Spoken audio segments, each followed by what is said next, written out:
Samuel Langhorne Clemens, mejor conocido como Mark Twain, nació el 30 de noviembre de 1835 en Missouri, Florida. Es uno de los escritores más famosos y aclamados de Norteamérica. Murió el 21 de abril de 1910 a causa de un infarto a los 74 años. En sus últimos días profetizó su muerte, a lo cual dijo: "Vine al mundo con el cometa Halley en 1835. Vuelve el próximo año y espero marcharme con él. Será la mayor desilusión de mi vida si no me voy con el cometa Halley. El Todopoderoso ha dicho sin duda. Ahora están aquí estos dos fenómenos inexplicables. Vinieron juntos, juntos deben partir. Ah, lo espero con impaciencia". Faulkner lo llamó el padre de la literatura norteamericana y Hemingway dijo que la literatura moderna en Norteamérica empezaba con él. El cuento del cual trata este video es La confesión de un moribundo. Se publicó Dentro de la vida en Mississippi en 1883. La historia comienza cuando un marinero le cuenta a sus compañeros de la época cuando se encontraba en Alemania. Trabajaba en unas instalaciones del gobierno donde se encargaban de revisar que los cuerpos estuvieran muertos. Rentaba un cuarto donde conoció a un hombre que llegó a trabajar en el mismo lugar, llamado Karl Ritter. Este decidió contarle su historia ya que estaba muy enfermo. El hombre narra que había visitado a Napoleón en los Estados Unidos por cuestiones de trabajo. Una noche despertó y descubrió que su casa apestaba a alcohol. Vio que dos militares disfrazados de vagabundos habían entrado a robar a su casa. Los escuchó en medio de una discusión donde el primero le reclamaba al segundo por haber matado a la hija y a la esposa. Se fueron tras escuchar ruidos. Ritter encuentra la huella digital que dejó uno de ellos en un documento, con la sangre de sus familiares. Karl Ritter se disfrazó de adivino y se dedicó a perseguir el convoy, prometiendo que si los soldados marcaban sus huellas, él les leería su futuro. Así se enfocó en encontrar la huella del hombre que había defendido a su familia. Al poco tiempo averiguó que Franz Adler fue quien asesinó a su familia y Kruger era el hombre que la defendió. Se pone en contacto con este y le explica que sabe lo que hicieron. Kruger le promete entregar a Adler y le señaló el lugar donde haría guardia por la tarde. Karl Ritter fue al lugar y apuñaló a Adler. Ritter, después de 16 años, regresa a Alemania, donde trabajó cuidando muertos, los cuales tenían una campanita amarrada por si llegaban a despertarse. Ritter escuchó una campana sonar y vio a un muerto moviéndose. Cuando fue a investigar descubrió que era Adler. Sorprendido, intenta humillar al que creyó haber matado hace 16 años. Le comentó que su primo lo había traicionado para huir con el dinero.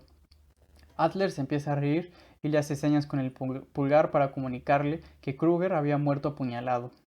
Ritter asoció las ideas y llegó a la conclusión que él apuñaló a Kruger, pensando que era Adler. Adler estaba enfermo y murió por esta enfermedad que no se menciona cuál es. Ritter le contó la historia al narrador y esta a sus camaradas. Les comentó que antes de morir, Ritter descubrió entre las cosas que le quitó a Adler dónde estaba el mapa del tesoro, el cual se encontraba en Napoleón. Entre el narrador y sus compañeros pensaron que lo mejor sería repartirse el dinero y darle una parte al hijo de Kruger. Le piden al capitán que los baje Napoleón, pero este se burla y les dice que dicho pueblo ya no existe. El Mississippi lo inundó y que estaban pasando por encima de lo que fue el pueblo. En los límites de la realidad, David Roas señala que el objetivo de lo fantástico es desestabilizar los códigos de lo real. Es un terreno medio entre lo oculto y la realidad. En medio de esta relación cabe el miedo. Lo fantástico es desfamiliarizar lo real, encarándolo como algo horrendo o como un fenómeno imposible. El miedo se produce cuando lo fantástico desestabiliza lo real, pero lo que concebimos como realidad no es más que un elemento inestable. El autor cita a Julio Cortázar para decir que lo fantástico es algo que puede suceder en la realidad. La literatura fantástica y de horror, según David Roas, presenta al monstruo como una dicotomía de nuestro ser, que nos alcanza y es todo lo contrario a la razón. En Historia del cuento clásico de terror de Joan Escudé González, el autor propone que el cuento de horror es tan viejo como el lenguaje y el pensamiento. Tiene sus orígenes en el siglo XIX con el romanticismo, donde los autores rescataron mitos y leyendas, pero en lugar de que los hechos acontecieran en lugares exóticos, son trasladados al entorno cotidiano. Surge en Europa, pero principalmente en Alemania, la tradición blanca. De esta deriva la novela gótica y de la novela gótica el ghost story. Estas variedades literarias ayudaron a definir el género de terror y horror, donde predominan espacios oscuros, misteriosos, pero presentan obsesiones, alucinaciones, sueños, retratan el mundo interior, presentan los sentimientos tal y como son. Un ejemplo de esto sería Edgar Allan Poe. En Terror versus Miedo, de Sarah Roma, la autora presenta una diferencia clara entre el terror y el horror. Inicia hablando que el miedo surge y es asociado con experiencias negativas. El terror es una condición fantástica. Logra sentimientos de angustia, pánico y horror, los cuales son posibles gracias a que el espacio se configura de cierta manera o con ciertos clichés que crean un ambiente terrorífico, como la morgue en el cuento de Twain. El horror se sitúa donde es posible identificar connotaciones repulsivas. Es producido por lo desconocido, a través de la sugestión, mientras que el terror, como sinónimo de miedo, representa un sentimiento vital de amenaza que produce angustia. Este temor refiere a un objeto preciso que provoca una sensación horrible, acompañado por un deseo de huir. Por otro lado, el horror es provocado por algo terrible y espantoso, pero es imposible reaccionar a este algo, paraliza a quien lo padece. El terror se clasifica como un género relacionado con asesinatos. Es violento, surge de lo delictivo. En el horror reinan monstruos y criaturas de la noche. En cambio, el terror demuestra que las personas podemos ser asesinos en potencia, porque el mal habita en todos. En el horror, en la literatura de Fernando Darío González, cita a Aristóteles para decir que el miedo es la emoción más vieja del mundo. Al igual, cita a Freud para decir que el miedo muchas veces es acompañado por lo siniestro, que Freud lo define como cosas aterradoras relacionadas con lo cotidiano. Es algo familiar que deja de serlo, se vuelve desconocido y misterioso. El terror expande el alma y despierta facultades de vida, pero en otros aspectos la congela. El horror es la fuente de lo sublime, debe ser amenazador y puro. Tanto terror y horror comparten la incertidumbre y la ansiedad que amenazan la salud mental, la vida y la seguridad, solo que el horror lo hace a través de las sombras y sugerencias. El terror utiliza la violencia bruta. Es una energía liberada que estimula el movimiento de trascendencia, mientras que el horror paraliza, genera estremecimiento. Cuando se siente miedo, es requerida cierta esperanza de salvación, que produce ansiedad. Propone una serie de miedos que se presentan en la literatura, pero solo muestro los que considero que se manifiestan en el cuento.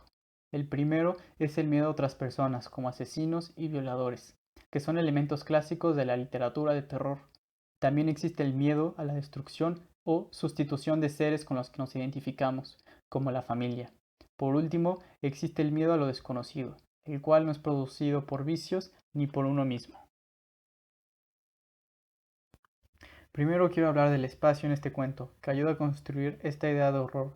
La historia principal se cuenta en el cuarto de un moribundo, y este hace alusión al lugar donde llegaron a trabajar el narrador y él, los cuales describen los almacenes donde se vigilaban los cuerpos como aquella sala enorme. Era un lugar espeluznante. Había a la vista 36 cadáveres tumbados sobre unos tableros ligeramente inclinados, formando 3 hileras.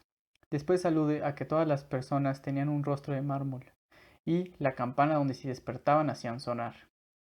El segundo espacio de la historia es en Napoleón, donde Karl Ritter narra cómo murió su familia y dio muerte a Kruger.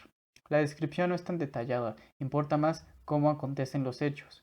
El tercer espacio es el barco donde sucede la historia. El mar y ríos, a mi parecer, suelen ser espacios donde conviven vivos y muertos. Todos los espacios mencionados permiten construir un aire de horror en el cuento, enmascaran lo desconocido y lo sobrenatural. A esto se suma, cuando Adler se levanta, Karl Ritter escucha la campana y acude a verlo, a lo que el personaje dice. En la fila exterior, a media altura, una figura amortajada se había incorporado y agitaba poco a poco la cabeza de lado a otro. ¡Qué espectáculo tan espeluznante! Estaba vuelta hacia mí, corrí hasta ahí y le miré la cara. Cielo santo, era Adler. El horror se presenta como un muerto que se levanta 15 o 16 años después de su muerte. Aquí se presenta un elemento clave de la literatura fantástica, la cual, como ya se mencionó, busca desestabilizar la realidad. Lo que genera en Karl Ritter es ansiedad, angustia y miedo, pero también violencia, porque no decide ayudarlo, deja que muera. Pero antes, Karl Ritter decide burlarse de Adler, y este le muestra con señas que Ritter mató a Kruger. Le quita el aura de horror poco a poco y muestra el terror. Adler estaba en cataplexia. Este hecho quita lo misterioso y lo sobrenatural, existe una explicación y revela el terror. Manifiesta la monstruosidad que Karl Ritter expresó cuando en su sed de venganza mató a Kruger, el hombre que defendió a su esposa e hija. Lo monstruoso alcanzó a Karl Ritter, oponiéndose a la razón. El cuento muestra la diferencia entre el horror y el terror. La violencia del acto delictivo sin monstruos fantásticos, solo el hombre. Karl Ritter experimenta lo siniestro, lo familiar que se transforma en extraño, el cual se manifiesta en la vida sin su familia, más la vida después de la supuesta muerte de Adler, para luego descubrir que en realidad no había muerto. Lo siniestro desestabiliza la vida de Ritter.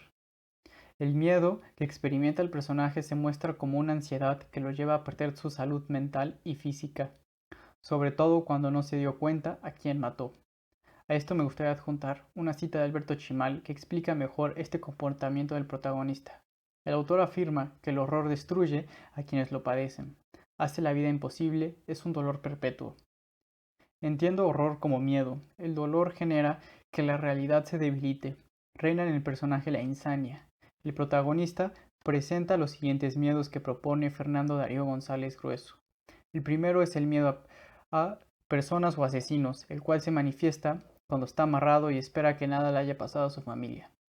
Este miedo es acompañado por el miedo a la destrucción de los seres con los que nos identificamos y por último el miedo a lo desconocido que escapa del control del personaje. Le causa terror. Considero que este cuento es un gran ejemplo para diferenciar el horror y el terror. Como géneros parecidos, tienen el mismo fin pero no la misma forma. Es importante definir una diferencia, ya que el cuento de terror y horror sigue vigente en la actualidad, en autoras como Mónica Ojeda, Samantha Schweblin y Mariana Enríquez. Muchas gracias.